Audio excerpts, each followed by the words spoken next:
Hello friends, આજે હું તમારી સાથે શેર કરીશ વઘારેલો રીંગણાનો ઓરો, જે ઠંડીની સિઝનમાં ખાવામાં ખૂબ જ સરસ લાગે છે અને સાથે સાથે બનાવતા જરા પણ વાર નથી લાગતી. આ થોડી વારમાં જ બની જાય છે. રોટલી કે ભાખરી સાથે ખાઈ શકાય છે, પરંતુ રોટલા સાથે તે ખૂબ જ સરસ લાગે છે. તો ચાલો બનાવવાનું શરૂ કરીએ.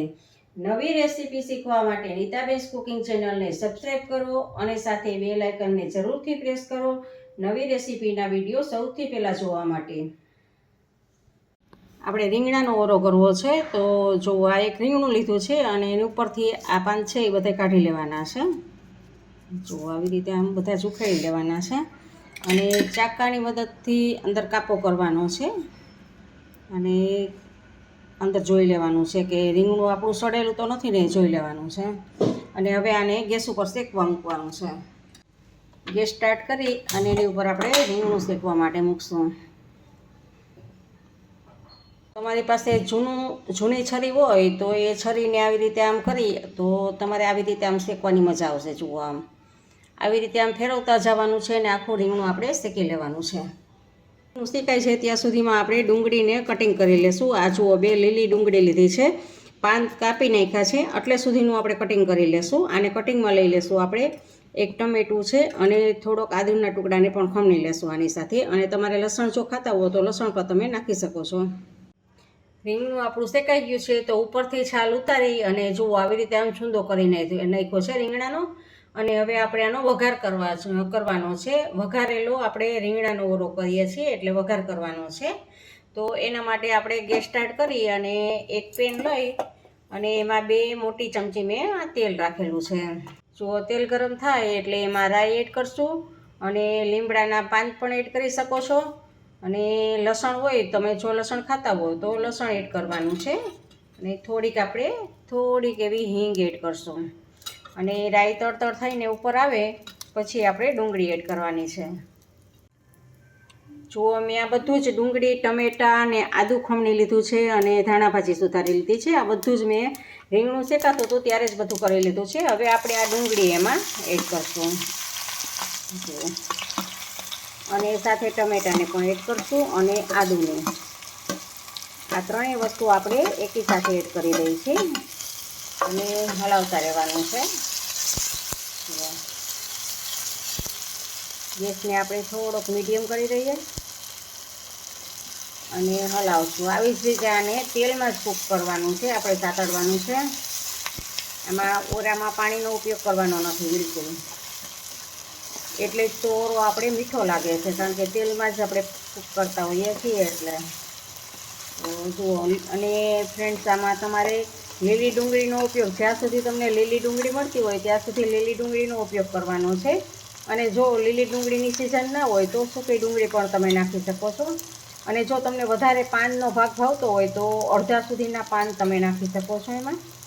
ને હવે થોડીક એમાં હળદર એડ કરશું, સ્વાદ પ્રમાણે નિમક એડ કરશું અને ફરી પાછું હલાવી લઈશું. આપણે લાલ મરચું પાવડર છેલ્લે એડ કરશું, જેથી કરીને એનો કલર બળી ના જાય. જુઓ, આપણે એમાં કૂક કરીએ છીએ મીડિયમ ગેસ ઉપર જ. આપણા ડુંગળી અને ટમેટાં બંને જ ગળી ગયા છે. તો હવે આપણે એમાં લાલ મરચું પાવડર એડ કરશું. તમારા ટેસ્ટ પ્રમાણે તમારે લાલ મરચું પાવડર એડ કરવાનું છે. અને ઓરો હંમેશા તીખો હોય છે ને એ જ સારો લાગે છે, પણ જો બાળકો ખાતા હોય તો એટલો બધો તીખો કરાય નહીં. એટલે તમારા ટેસ્ટ પ્રમાણે તમારે એમાં લાલ મરચું પાવડર એડ કરવાનો છે. અને સાથે થોડોક આપણે કાશ્મીરી મરચું પાવડર પણ એડ કરશું, જે કલર માટેથી. તો કલર એવો દેખાય કે જોતાં જ ખાવાનું મન થઈ જાય એવો આપણો ઓરો થાય, એ માટે આપણે કાશ્મીરી મરચું પાવડર વાપરેલો છે.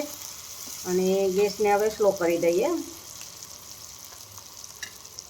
અને હવે આપણે આ જે રીંગણું આપણે શેકેલું છે એ રીંગણાને એમાં એડ કરશું